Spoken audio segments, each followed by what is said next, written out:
गया है कि ईरान ने रिमोट कंट्रोल से चलने वाले विस्फोटकों से लदी नाव भेजकर एक तेल टैंकर को निशाना बनाया। ये हमला इराकी जल क्षेत्र में खड़े बहामास झंडे वाले टैंकर पर हुआ, जहां नाव टैंकर से टकराते ही धमाका हो गया और उसे नुकसान पहुंचा। इसे खाड़ी क्षेत्र में वाणिज्यिक जहाजों पर अब बढ़ते खतरों की नई मिसाल बताया जा रहा है।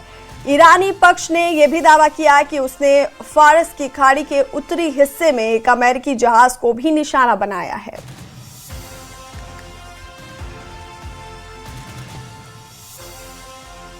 तो ईरान की सुसाइडल नाव का नया हमला सामने आया है। एक तेल टैंकर को निशाना बनाया गया है। बहामास झंडे वाले टैंकर पर हमला किया गया है।